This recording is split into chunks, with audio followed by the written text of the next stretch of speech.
जम्मू कश्मीर ने इस बार एक क्लियर मैंडेट दिया है नेशनल कॉन्फ्रेंस और कांग्रेस की सरकार बनने जा रही है। हालांकि जो कांग्रेस का प्रदर्शन है वो इतना ठीक नहीं रहा है क्योंकि उन्हें 6 सीट जो हैं वो सिर्फ हासिल हुई हैं। इनमें से 5 सीट जो हैं वो घाटी में है और 1 सीट जो है वो जम्मू डिवीजन पर हुई है। इसके ऊपर चर्चा अब होने लगी है कि क्या कांग्रेस की तरफ से सही तरह से प्रचार जो है वो नहीं किया गया था। जम्मू के इलाके में हमने ये भी सुना था कि जो पूर्व मुख्यमंत्री हैं नेशनल कॉन्फ्रेंस के नेता उमर अब्दुल्ला ने भी राहुल गांधी को सजेशन दी थी कि उन्हें फोकस जो है वो जम्मू पर करना चाहिए ना कि कश्मीर में। तो ये अब जो बातें हैं इसके ऊपर मंथन जो है वो हो रहा है। बहरहाल अब जो नतीजे हैं वो साफ निकलकर सामने आते जा रहे हैं। इनमें साफ हो चला है कि नेशनल कॉन्फ्रेंस को 42 सीटें मिली हैं, भारतीय जनता पार्टी को 29, इंडियन नेशनल कांग्रेस को 6, पीडीपी को 3, पीपल्स कॉन्फ्रेंस को 1, एआईपी को 1, सीपीआईएम को भी 1 सीट जो है वो मिली है। कांग्रेस जीत पाई है। आपको क्या लगता है इससे बेहतर प्रदर्शन हो सकता था?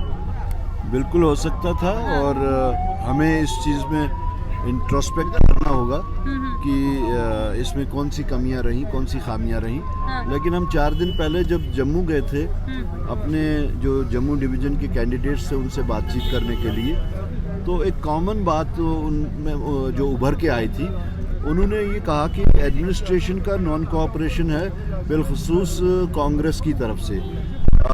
वो उनका कहना था कि 3 दिन पहले जो नाके वहाँ पे लगाए गए थे वो नाके पुलिस के अचानक से गायब हो गए, जिसकी वजह से फेरिंग ऑफ मनी एंड लिकर खुलेआम हो गया।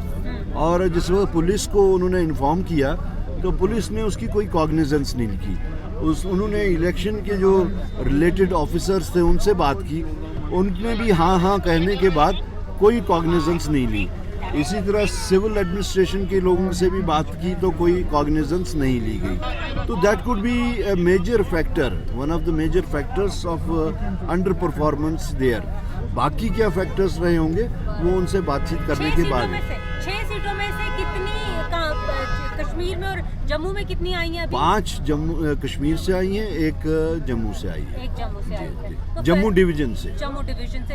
ये भी लोग कह रहे हैं कि राहुल गांधी जो है वो अच्छी तरह से प्रचार भी उन्होंने सही से कई इलाकों में जाके नहीं किया था, ऐसी बात सुनने को मिल रही है। नहीं, देखिए उनकी अवेलेबिलिटी के मुताबिक वो जम्मू डिवीजन में भी घूमे, वो कश्मीर डिवीजन में भी घूमे।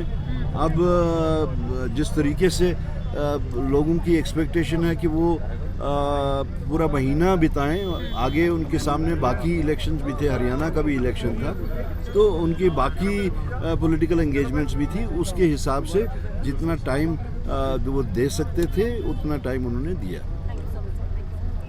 अभी हमने जो कांग्रेस के जम्मू कश्मीर के चीफ हैं तारिक हामिद कारा, जो सेंट्रल शाल्टनाग से जो जीते हैं, वो उनसे हमने बात की और उन्होंने हमें समझाया कि आखिर क्यों जो है राहुल गांधी ने ज़्यादा समय जो है वो यहाँ पर नहीं बिताया। उनका कहना था कि उनका शेड्यूल इस तरह से था कि वो जो है वो कुछ समय ही यहाँ पर दे पाए, लेकिन उनका ये भी कहना था कि आत्ममंथन जो है वो अब कांग्रेस पार्टी ज़रूर करेगी कि इतनी सारी सीट्स को लड़ने के बावजूद उसे जीत जो है वो सिर्फ 6 सीट्स पर क्यों हासिल हुई। श्रीनगर से नीता शर्मा, एनडीटीवी इंडिया के लिए।